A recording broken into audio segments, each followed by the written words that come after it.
Todos bienvenidos a Conversaciones Frente al Mar. Esta noche tenemos la grata presencia de nuestro querido amigo Leonardo Ampuero. Vamos a hablar precisamente sobre un arte que captura momentos, cuenta historias y expresa emociones de maneras únicas. La fotografía es un lenguaje universal capaz de transmitir la belleza, la complejidad y la diversidad de la vida humana. A través del lente de un fotógrafo descubrimos perspectivas nuevas y profundizamos nuestra comprensión del mundo que nos rodea.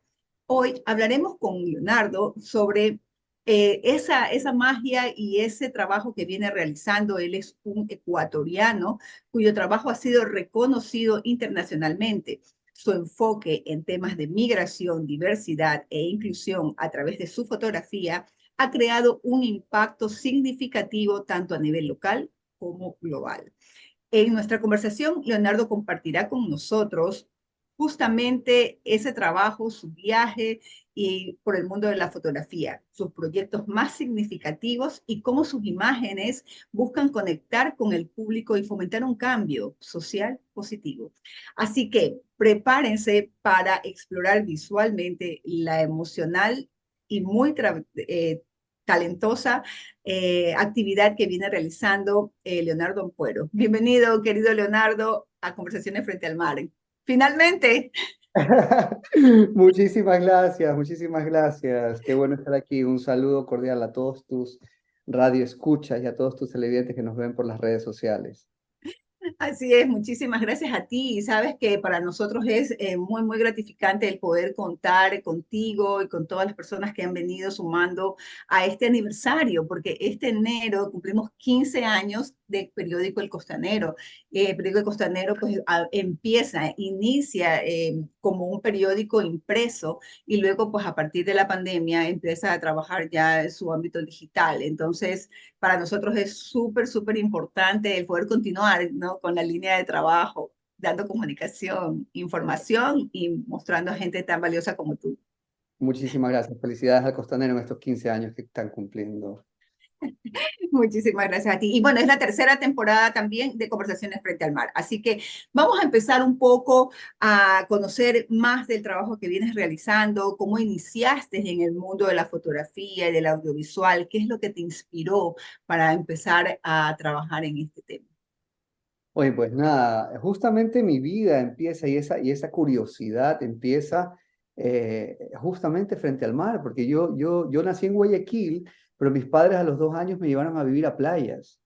Entonces, ese contacto con la playa y esas conversaciones con el mar me despertaron siempre ese bichito de la curiosidad, de estar viendo, de estar explorando cosas nuevas, sobre todo en el ámbito del arte. Mi madre es arquitecta, la veía hacer sus planos, sus dibujos, unos dibujos muy bellos que ella hacía, y mi padre es ingeniero civil, entonces veía cómo ellos construían, una maquetaba en plano y el otro hacía las edificaciones, entonces eso me causaba muchísima curiosidad, pero yo tengo que ser, a pesar de que fui buen alumno, en las matemáticas nunca me gustaron, los números nunca me gustaron, entonces siempre era como más llevado hacia el tema del arte, ¿no? Entonces, Cuando yo estudié en mi colegio, experimentó, no era diversificado, donde tú podías escoger contabilidad, físico-químico, todas esas diferentes ramas que habían, sino que mi colegio implementó una cuestión que se llamaba propedéutico, en donde te daban Así. absolutamente de todo y muy enfocado al tema politécnico, porque en mi colegio empezaron a llegar profesores de playas y empezaron a llegar profesores de la Politécnica, en donde te iban preparando desde tercer curso, tercero, cuarto, quinto y sexto curso, hacia poder hacer y poder entrar directamente a la Politécnica sin pasar por el prepolitécnico.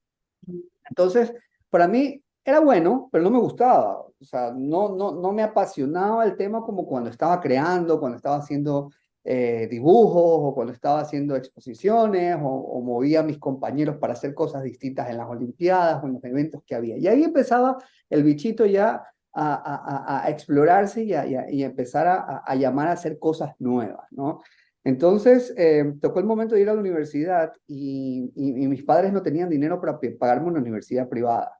Entonces, como yo era el escolta de la bandera, tenía una beca para poder entrar a la Politécnica. Y la única carrera que se asemejaba o llenaba un poco el perfil que yo quería era diseño gráfico y publicidad. Entonces yo dije, diseño gráfico y publicidad, hay algo de fotografía, no había ninguna universidad en Guayaquil que dé fotografía per se. En ese minuto estaba el tema de la Universidad Casagrande, que valía hartísimo dinero, era una cosa impagable. Entonces yo dije, venga, vámonos a la Politécnica a estudiar diseño gráfico y publicidad, que algo se da de ella. Aparte es como, lo veía como una carrera como pulpo, ¿no? Entonces te puedes meter en el lado del web, en el lado del diseño, en el lado de la fotografía, en el lado de la publicidad. Y ahí empieza mi carrera a empezar a andar. Cuando llego a los módulos de fotografía es cuando empiezo a ver la magia de esa cámara negra en donde tú tomabas una foto, disparabas un segundo, era cámara de rollo. Justamente yo llegué en el cambio, esas clases fueron como en el 2000, en el cambio de la tecnología análoga a la digital. Entonces hacíamos un disparo porque el rollo tenía 12, 24, 36 fotos, no tenía absolutamente nada más. Entonces era la foto o la foto, así que tenías que pensarla sumamente bien. Y después llegabas al cuarto oscuro, todo con las manos tratando de meterlo en el tamborcillo para poder hacer el revelado y después para poder hacer las impresiones. Entonces, la primera vez que yo meto el químico en una foto, yo digo, wow, qué Era increíble, mágico. esto es magia, qué bacán. Eh, y ahí empieza mi bicho a empezarse a despertar en cuanto a la fotografía. Tuve dos muy buenos profesores, eh, Julio Navas, que llevaba el tema de Kodak en Ecuador, en donde tenía las últimas tendencias, las últimas herramientas, el medio laboratorio, y Javier Cuesta, que después él me dio en el segundo módulo todo lo que es el tema de publicidad. Ahí mi cerebro se dinamizó, yo dije, wow, esto de aquí es increíble y esto es lo que quiero seguir haciendo. Y ahí empieza un poco ya el bicho profesionalmente. Me gradué, empecé a trabajar en agencias de publicidad. Durante mi carrera trabajé en TC Televisión, que por cierto, quiero mandarle un gran saludo a toda mi gente de TC Televisión y a Sí, todo saludos, saludos. mi ciudad y mi país que está pasando por un momento no bonito, en Así donde es. que reciban un abrazo fraterno los ex compañeros y los amigos que pasaron terribles momentos hace un par de semanas, en donde se los pensó muchísimo y gracias a Dios, a la valentía de las Fuerzas Armadas y de la policía, pudieron rescatarlos y estar ahora con todas sus familias. Así que un abrazo fraterno a todos mis amigos de TC Televisión. Así Pues es, me uno también a ti, a ese abrazo. De hecho, el costanero también se sumó a eso que tú mencionas, ¿no? La solidaridad entre colegas, el hecho de la situación con la que se vive y sobre todo la templanza, la sabiduría con la que se actúa y se actuó en ese momento. Yo creo que el ser periodista también ayuda mucho. Ser el periodista de guerra, ese que se estudia, pero que no se combate mucho, pero en el momento que se dio, se pudo manejar muy bien la situación. Mira tú, y de todas las cosas que comentas, ¿no? Aspectos así como que el hecho de decir, no me gustan las matemáticas.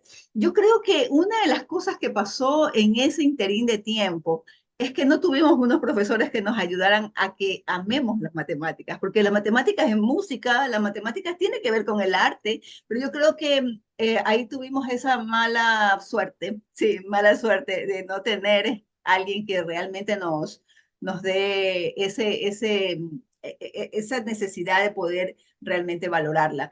Pero, y eso es cuando se menciona, porque todos los que de alguna manera hemos hecho carrera en lo social, nos pasa eso, que no elegimos un físico matemático, por ese tiempo sí yo tenía sociales, físico matemático, químico, biólogo, pero, y me gustó cuando se dio el propedéutico, te cuento, porque en cambio yo dije, qué bien que igual hubo la oportunidad de poder mirar todos los otros aspectos también. Pero basándonos en el tema de las matemáticas, todos decían, ah, no, yo me voy a sociales y en sociales yo no tengo que ver matemáticas. Ahí tengo que hacer un inciso y tengo que decir que el profesor que llevó la Politécnica a mi colegio era un profesor que, si bien nos enseñaba álgebra, cálculo, cálculo 1, cálculo 2, era un profesor que nos enseñó a pensar, uno de los pocos profesores que nos enseñó a pensar. Y él sabía, él era muy astuto, a pesar de que era muy joven, tenía como 20 años el profesor. Él sabía que conmigo era un caso especial, de que yo tenía una rama artística y tal, porque siempre era como el plano cartesiano que se dividía, el coseno, cómo es la forma, y yo, mi mente ahí volaba. Entonces, él nos enseñó a pensar, nos enseñó a abrir un poco el mundo. Él siempre leía, llevaba, me acuerdo siempre que llevaba libros, y esos libros un día llevó el libro del Santo Grial en un colegio católico. Entonces comprenderás que igual era disruptivo en su manera de ver el mundo, a pesar de que tenía 20, 24 años, no tenía más. Así que un gran saludo, Eladio Vera, siempre lo reconoceremos. El otro día conversando con un compañero también, Alex Ajic, te mando un saludo. Estábamos hablando que él fue uno de los pocos profesores que no nos enseñó la materia, sino nos enseñó a ver el mundo y a pensar. Excelente, excelente. Y eso realmente es súper importante para motivar también a los jóvenes a comenzar a ver las cosas desde otro punto también, desde otro plano. Y a lo mejor hay cosas que no nos gustan, pero a veces son necesarias y cuando en el camino a lo mejor el plano cartesiano o alguna otra cosa no nos va a enseñar mucho, o la álgebra y todos sus casos de factorización, que esos a mí me encantaban. Yo tuve un profesor que al final hizo que yo me gustaran las matemáticas, pero el tema justamente de factorización para mí me encantó, como lo entendí, lo supe manejar, no sé en qué me está sirviendo ahora, pero me gustó. Saqué 20 ahí esa vez. Bueno, pasando entonces un poco a hablar ya de la carrera, ya de empiezas a ver el tema de la fotografía. Efectivamente, en comunicación nosotros teníamos que ver todo eso, ¿no? Y esto que tú mencionas, el revelado, la posibilidad de tener en las manos eso que se da, que dices, wow, qué tipo de magia es esta, que realmente todo esa perfección capturada en una fotografía y más aún cuando era en blanco y negro, era perfecta, ¿no? Era perfecta, era una cosa maravillosa. Y luego pues viene esta transición, pasamos a la parte digital, de lo análogo a lo digital. Pero fíjate tú que ahora incluso las cámaras fotográficas también pasan a ser ya un recurso solamente para personas como tú, que están en el manejo, el tej y maneje siempre de la cámara, ¿no? Y en algún momento cuando se hizo un curso de fotografía y ya estaban los teléfonos celulares, decían que ya el ojo era, que la fotografía, y yo quiero saber qué opinas tú sobre eso, la fotografía ya no era la cámara, sino el ojo fotográfico que tú pudieras tener. Y claro, claro, un fotógrafo no se debería evaluar por la foto que dispara o el valor técnico que está demostrando en una fotografía, si tiene la correcta exposición, si no tiene la correcta exposición, sino por el discurso que está dando en su fotografía. ¿Qué es lo que transmite? ¿Qué es lo que transmite su obra? ¿Es consecuente su obra con lo que está diciendo? Eh, y claramente, atrás de un perfil profesional, de un perfil autoral, hay un profesional y un artista que quiere decir algo. Y ese algo es qué es y que lo manifiesta en este caso a través de la fotografía, como lo pudiera expresar a través de la pintura, a través de la acuarela, a través de la música. Ese artista está diciendo algo. Entonces, claro.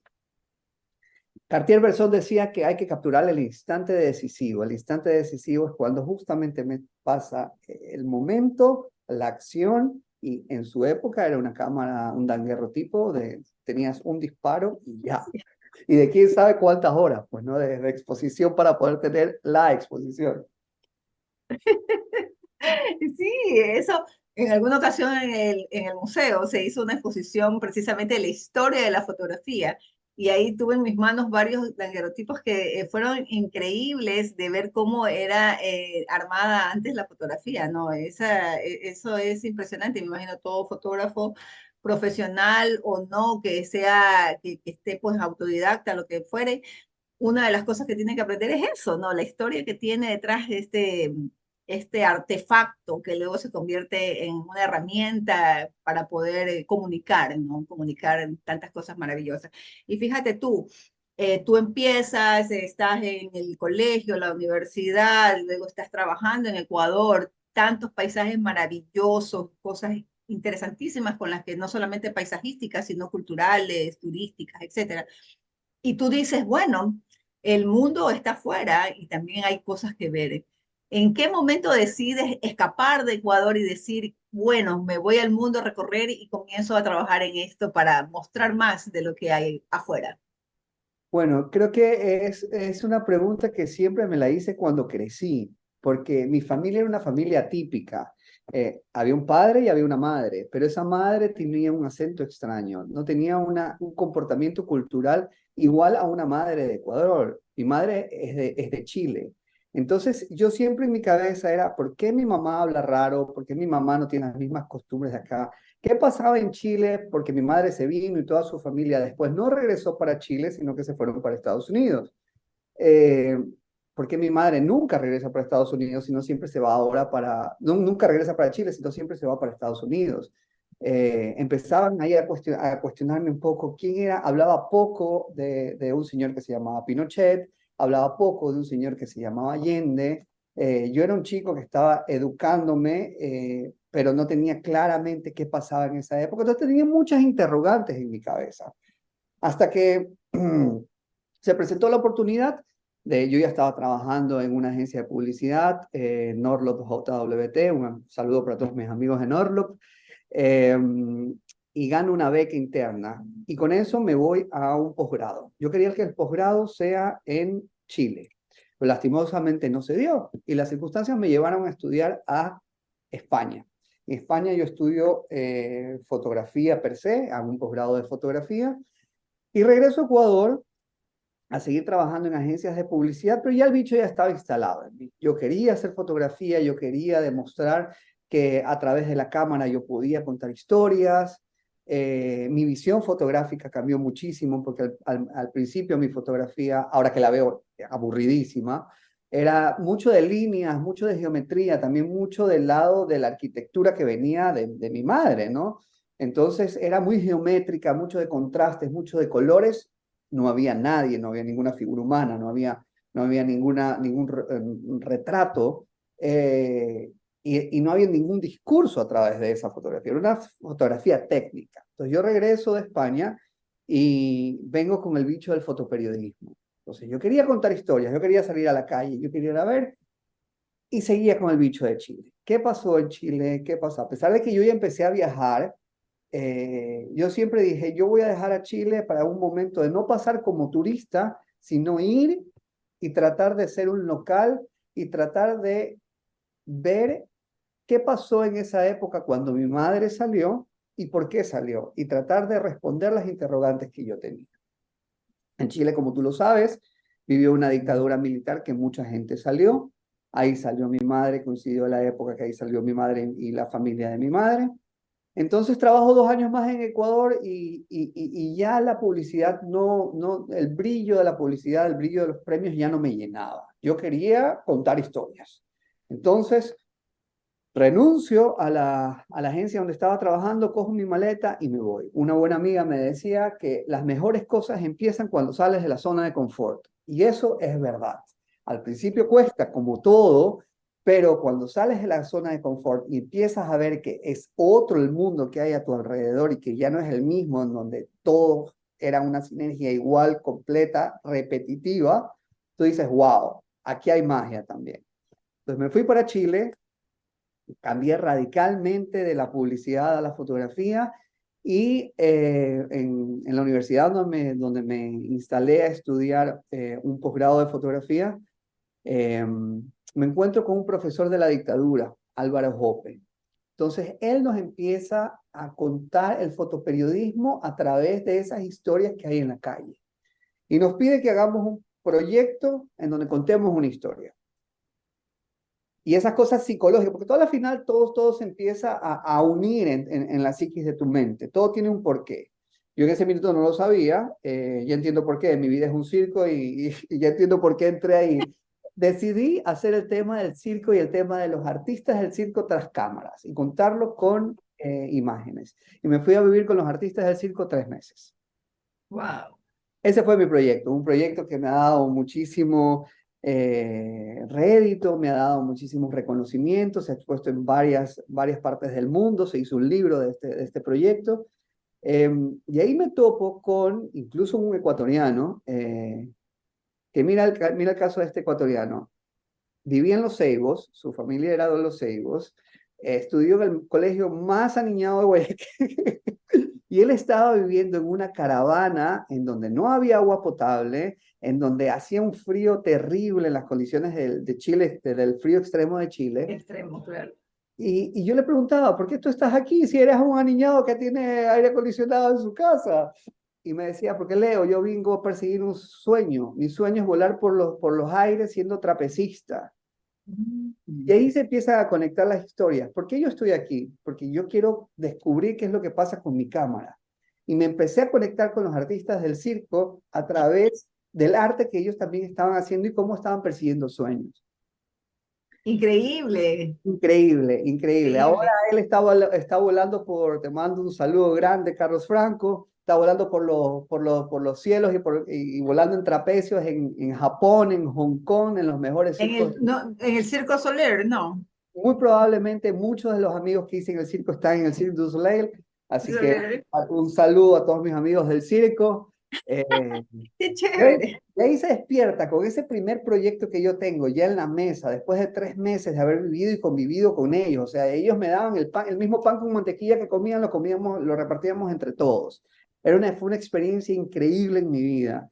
Y claro, ya después de verlo en el tablero, después de que se reposó ese proyecto fotográfico y veo las imágenes tan cotidianas y tan normales, porque ya sabían que no había una cámara, era uno más de ellos, y cómo me mostraban su vida sabiendo que yo estaba haciendo fotos, pero olvidándose que yo estaba ahí con la cámara. Eso fue muy bonito. Y esa experiencia marcó muchísimo mi carrera profesional entre un antes y un después. Sabes que ahora que tú dices, el estar presente, pero hacer que esas personas hagan como que tú no existes para que continúen el proceso natural de su trabajo, es interesante porque lo escuché de otro fotógrafo que decía que cuando hacía las fotos, por ejemplo, dentro de las bodas, entonces se vestía de negro, estaba, o sea, como muy fuera del círculo y y todas las cosas que se daban en el momento las capturaba de manera natural, o sea, sin poses, sin miradas al lente. Y claro, es como un poco mimetizarse, es como ser el camaleón, ¿no? Que se integra sin necesidad de estar haciendo tanta exposición. Y eso es súper interesante porque efectivamente es la forma profesional también que se maneja en el tema de la fotografía, para poder capturar no la pose, sino la naturalidad del ambiente, del momento y del lugar.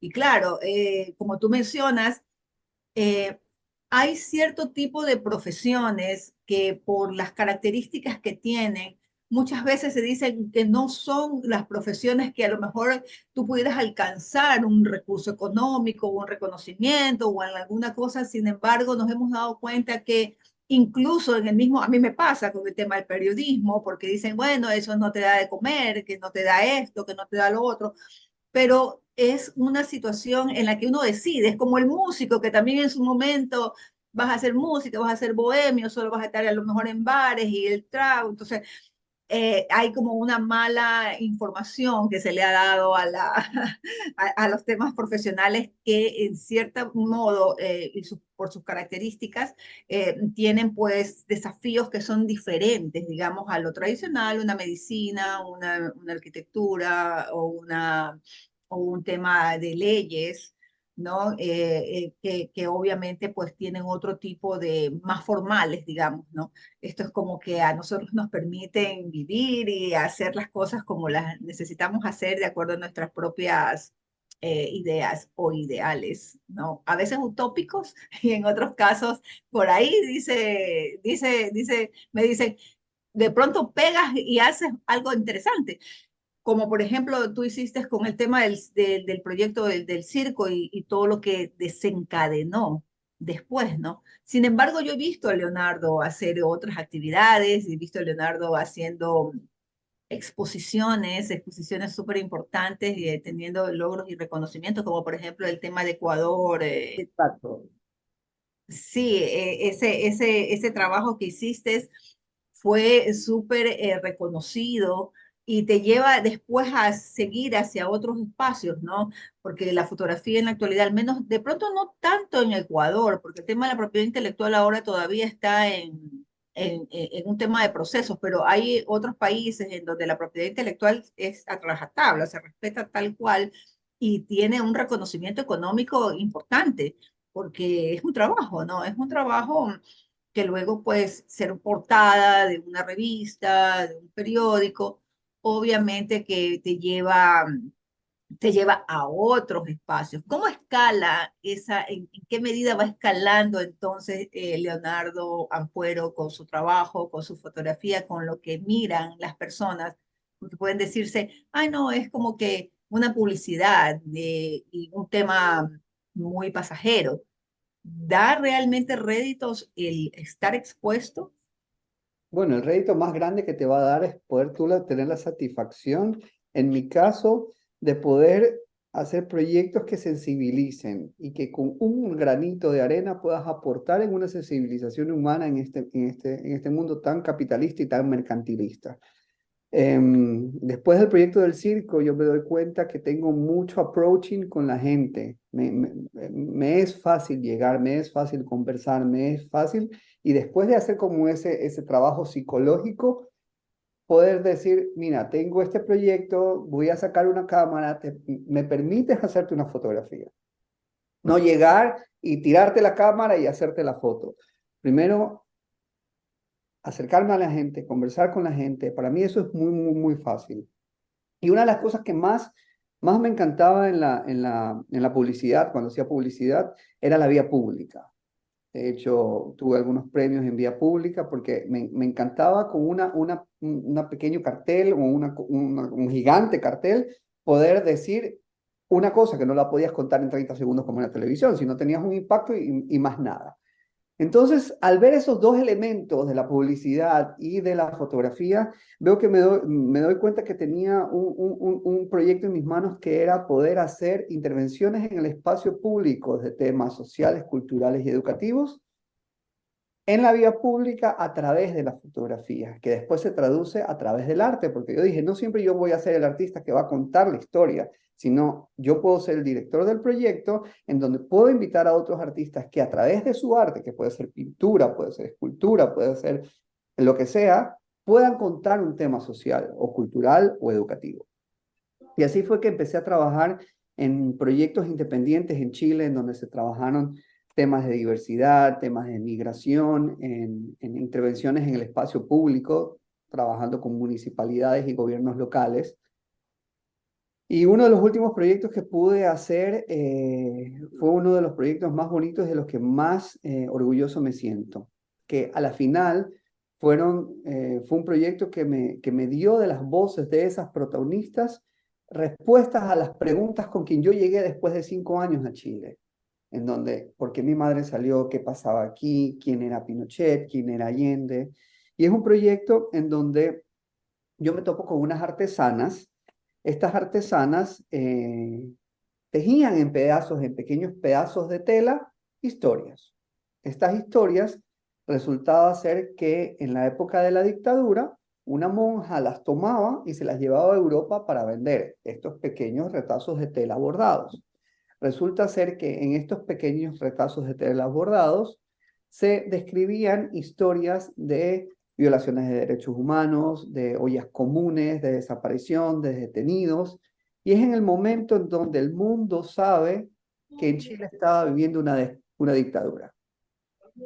O sea, en medio de la dictadura habían estas tejedoras y hacían, Exacto.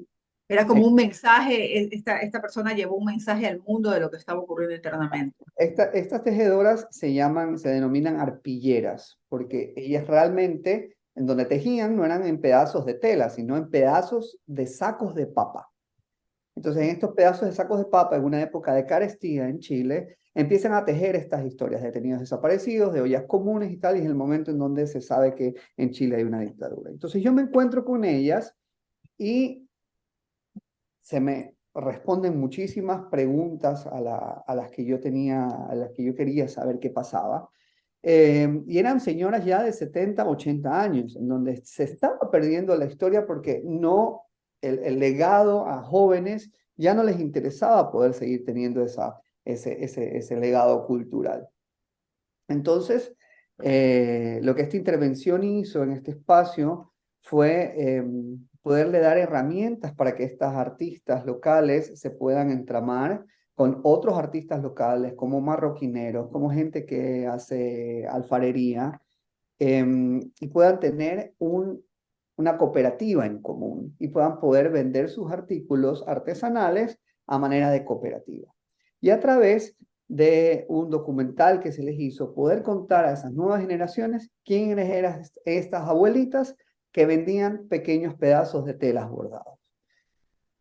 Yo después me voy para Australia y a los 2 años me escribe una hija de una de las señoras que había fallecido lamentablemente. Después una señora le da un derrame y la historia se fue perdiendo. Quedó este documental que ha sido proyectado en festivales de derechos humanos, ya ha ganado premios, incluso el año pasado en el Museo Naín Isaías me premiaron como el primer cortometraje ganador, en donde cuenta la historia de estas arpilleras en este sector y cuál fue su historia en la época de la dictadura. Importantísimo en la recuperación de la memoria histórica, ¿no? Importante que pasa muchísimo en nuestro país también y en los sectores, sobre todo del sector costero, por ejemplo, ¿no?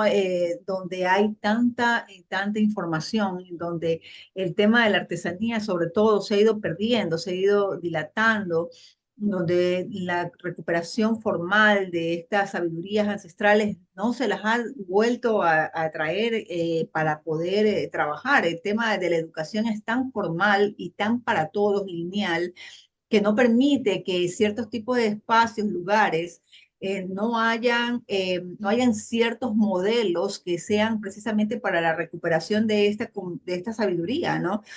Y entonces ahí se va perdiendo. Es uno de los temas que yo siempre pienso en temas de la artesanía como tal, porque a mí me encanta el tema de la artesanía en la joyería, en los temas artesanales que pude ver en algún otro lugar y cómo despierta en las personas, sobre todo, la capacidad de diseñar, ¿no? Que es lo que falta, es darle un poquito más de inspiración a las personas que ya tienen el arte ancestral, pero que lo que falta es inspirarlas para que puedan salir mucho más a flote ideas y formas que pudieran también ser parte de la nueva artesanía, pero con ese conocimiento ancestral, ¿no? Ese trabajo de lo que tú mencionas, importantísimo, importantísimo desde la fotografía, desde el audiovisual, eh, cargado de mucha experiencia, sobre todo, y claro, el reconocimiento hacia esa tarea debería de ser también a que se planteen nuevos proyectos como el que tú mismo hiciste, hacerlos en el Ecuador, ¿no? Hacerlos en algunos aspectos. Costa Sierra Oriente tiene lo suyo y No, claramente. y en Imagínate, cada lugar, nosotros tenemos tantas regiones con tanta diversidad de exacto, gastronomía, de artesanía, de paisajes, de turismo, y que exacto. viendo cómo se mueve el turismo afuera, no solamente un rescate, que es importantísimo el tema del rescate, sino también en poner en valor ese trabajo, porque a la final hay otros países en donde esos artesanos se dedican netamente a hacer y vivir dignamente de ese trabajo. Ese trabajo. Y Entonces, claro, y sin querer ser, y sin querer ser egoísta, ¿no? Al menos si son personas que han vivido en ciertos sitios, en lugares que son paradisíacos, un sector costero, un perfil costero como lo maravilloso que es, no tengan que salir, ¿no? A otros lugares a tratar de buscar, o sea, que salgan sí para poder inspirarse más, como lo hacemos todas las personas que en su momento salimos para poder mirar el mundo de una manera diferente y traer a casa, digamos, algo más que pudiera contribuir. Pero entonces hay que inspirarlos, ¿no? Hay que inspirarlos, hay que darles herramientas de conocimiento, que es lo que está faltando mucho, la mucho en nuestro inspiración país. creo que tienen muchos nuestros artistas y nuestros artesanos, sobre todo en nuestra tierra. Lo que hay que darles es políticas públicas que los amparen, leyes que los amparen y herramientas de cooperativismo, porque ellos tienen el arte. Ellos Sí. no pueden salir afuera a poder comercializar su producto, o muy pocos lo tienen. Es darles herramientas, capacitación y todas esas leyes de que lo cubran, tanto la propiedad intelectual y tanto todas estas herramientas que lo puedan articular para que puedan ese arte salir afuera y salir al extranjero con un precio y un valor digno que les pueda permitir una vida a raíz de su artesanía, a raíz de su tiempo invertido en este arte ancestral mostrado en una pieza de arte. Totalmente de acuerdo. Ahora, en el trayecto del tiempo y de la experiencia y de las cosas, no solamente pasan cosas agradables. Tú podrás compartirnos una experiencia que de pronto donde no te salió algo bien, y pero que eso fue el escalón para hacer algo mucho mejor. Profesionalmente, Claro, claro. O bueno, profesionalmente, profesionalmente, personalmente, algo que haya hecho un escalón para decir, wow, y a partir de eso la pegué. bueno, yo siempre soy de los que mira siempre con positivismo las cosas. Si no sale, bueno, ya me inventaré otra cosa y sale el nuevo proyecto. Una de las cosas pero ya tenía ese chip de positivismo. Yo después me fui a vivir a Australia. Después de 3 años de vivir a Australia, me voy de vacaciones al Carnaval de Río y a Salvador Bahía con una muy buena amiga de Ecuador. Lilo, te mando un saludo. ¿Y qué pasó? Que nos fuimos a Ushuaia, a la Antártida Argentina, y regresamos a Buenos Aires y había explotado un bicho que no sabíamos qué era el COVID. Resulta ser de que yo tenía un día para poder llegar a la frontera de Chile, porque la frontera de Ecuador ya estaba cerrada. En Chile lo logramos hacer cruzando la frontera del Uruguay. En Chile nos quedamos encerrados 6 meses porque no podíamos salir del país con un toque de queda y todos sitiados. Tratando de que la frontera de Australia se vuelva a abrir, pasaron 2 años. 2 años en donde no sabía qué hacer con mi vida. No sabía si volver a Australia, si seguir dando tiempo, regreso a Ecuador, las cosas no estaban muy bien en Ecuador, mi madre vive en Estados Unidos, iba y venía de Estados Unidos, pero no tenía un plan en concreto de qué es En otras circunstancias de la vida alguien pudiera decir, oh, se me destrozó la vida, no puedo regresar a Australia, un país del primer mundo, donde tenía todo, etcétera. Pero no, lo vi con mucho positivismo y dije, bueno, este es mi minuto de dejar de esperar en Australia y ponerme a estudiar un posgrado, que siempre había querido estudiar un posgrado ya un poco más amplio, un poco más, siendo un poco más paraguas comunicacional. Entonces ahí es donde empiezo el año pasado a estudiar un posgrado en marketing político, comunicación institucional. Entonces decido irme para España, decido coger maletas y me voy para Valencia, una ciudad que jamás había estado en España, y llegué a estudiar y pues las cosas empezaron a fluir de una manera espectacular. Tuve yo siempre la idea de colaborar con una ONG, empiezo a colaborar con la ONG de la Iglesia Católica, con Cáritas, en donde me ofrezco de voluntariado en el departamento de comunicación. Me proponen entrar a trabajar ahí en el departamento de marketing. Conozco a una persona que se sale después de ese proyecto y me invita a participar en su empresa. Uno de los proyectos que tenía era formar una nueva ONG. Armamos una nueva ONG, sacamos adelante esa nueva ONG y es ahí donde yo estoy trabajando actualmente. Estoy trabajando para una fundación que se llama Next to You, en donde tratamos de ayudar a personas sin recursos, dándole las capacidades para que ellos puedan valerse por sí mismos y poder seguir y retomar el control de su vida. Tiene una brecha también de proyectos sociales y proyectos medioambientales.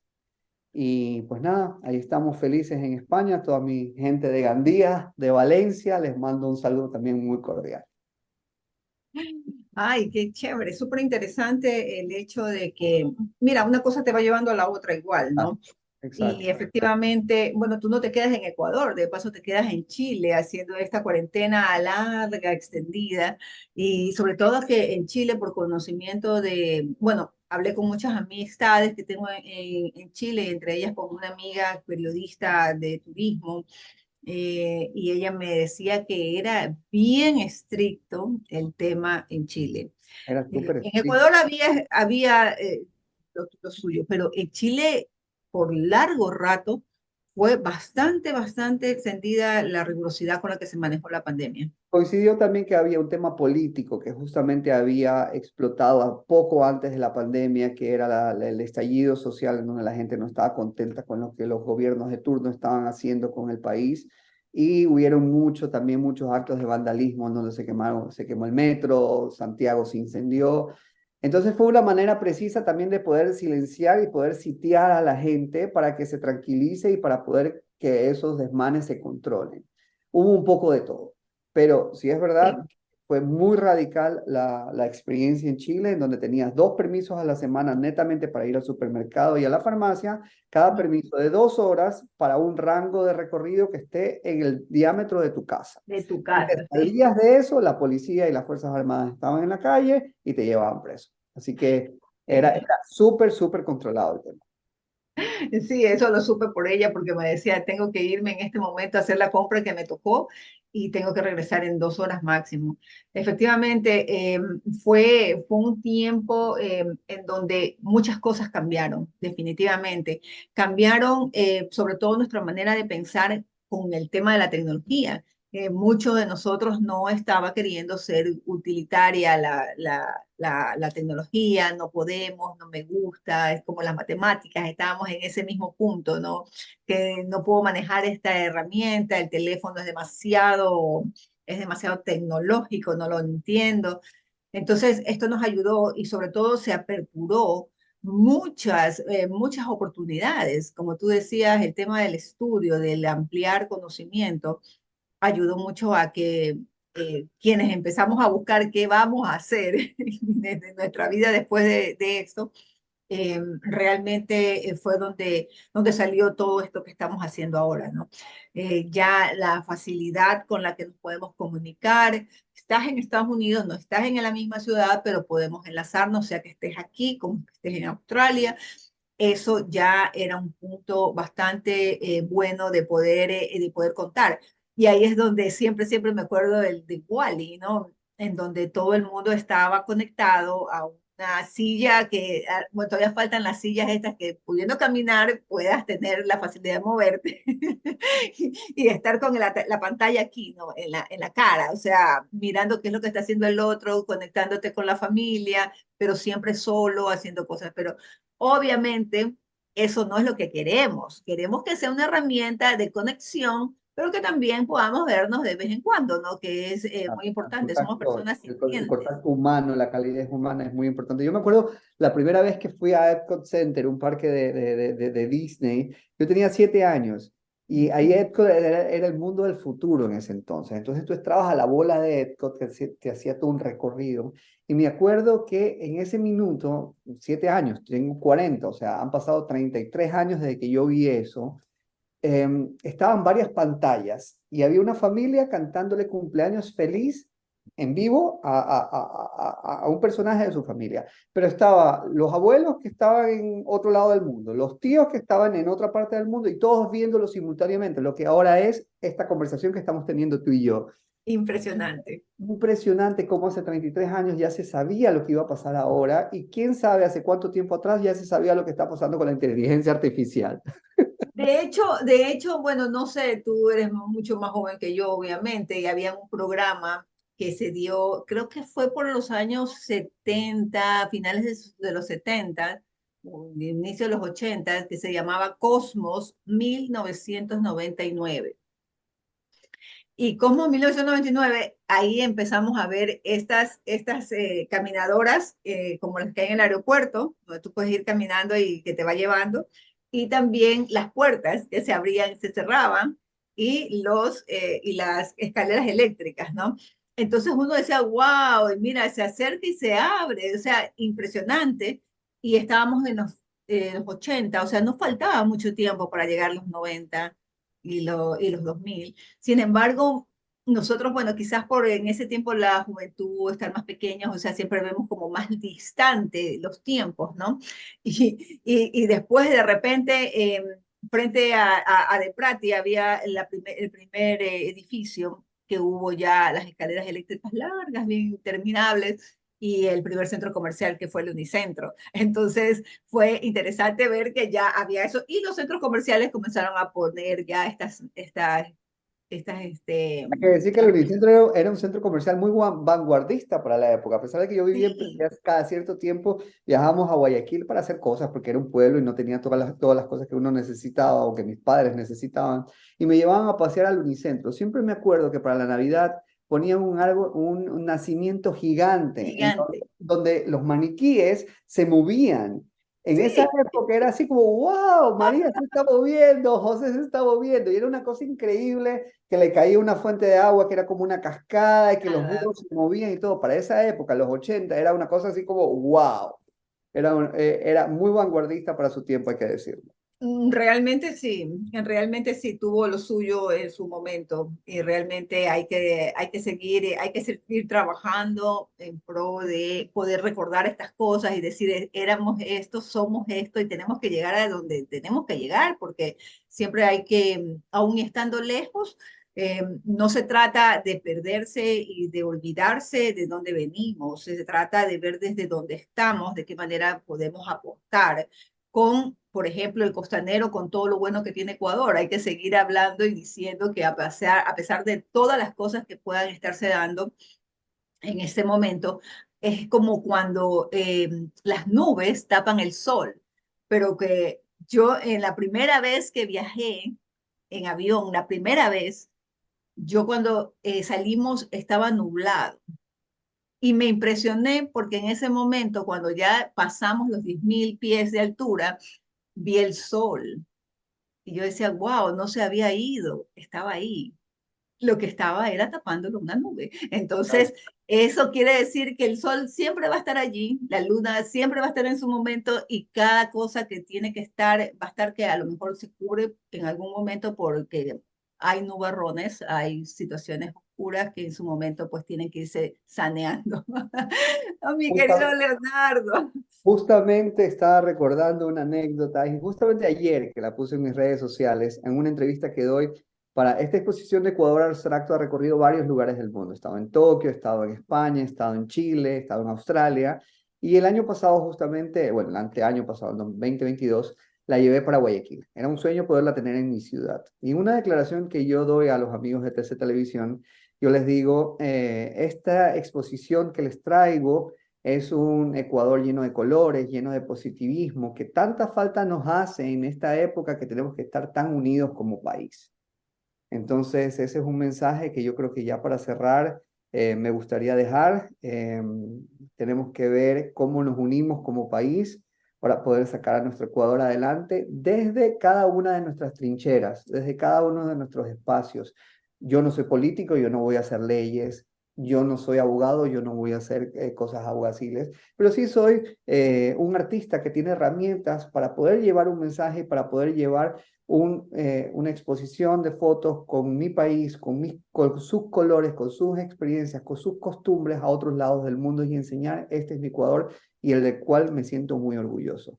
Cada uno debería hacer eso de su manera para poder llevar y sacar a nuestro país adelante, que tanta falta nos hace y que solamente en la unidad como país lo vamos a poder conseguir.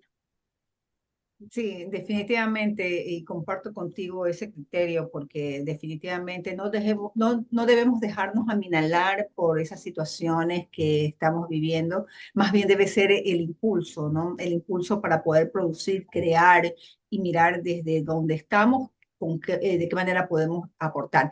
Y a partir de eso, ¿cuáles son esas aspiraciones de futuro mediato, corto o largo plazo? ¿Qué tienes en mente y en qué estás trabajando ahorita antes de cerrar? Bueno, pues como te comentaba, ahorita estoy trabajando para una fundación en Valencia, en España. Estamos sacándola adelante, es un proyecto que acaba de nacer, nació en septiembre, finales de septiembre, en donde le estamos poniendo mucha energía y muchas ganas para poder ayudar a cada vez a más gente. Eh, y siempre enfocado en proyectos de responsabilidad social corporativa, responsabilidad social institucional, en donde podamos llevar y linkear esos proyectos del lado empresarial con gente que necesite conectarse para poder que hayan puentes. Puentes en el arte, puentes en la ayuda social, puentes en los diferentes ámbitos que se necesitan. Siempre voy a trabajar en esa línea para poder tratar de aportar un grano en este mundo y el día que me muera, por los buenos días, algo hizo y algo aportó. Ay, Dios mío, no sea fatalista tampoco, ¿ah? No, Nada de no, no. morirse, ahorita Yo una de todavía las tenemos cosas, que seguir trabajando. una de las cosas que sabemos es que sabemos el día que nacemos, pero no sabemos el día que morimos. Así que, quién De lo sabe, que sabemos es que tiene que pasar, pero ya pasará en su momento. mañana capaz se me cae el avión o me parte un rayo, quién sabe, o quién sabe dura hasta los 90 años, no lo sé, hasta el minuto que pueda seguir trabajando y que tenga fuerzas, pues vamos a seguir trabajando en lo nuestro, que lo hacemos bien o mal, lo hacemos con mucho corazón y mientras haya las ganas, la esperanza y todo ese positivismo para poderlo llevar adelante, pues seguiremos así.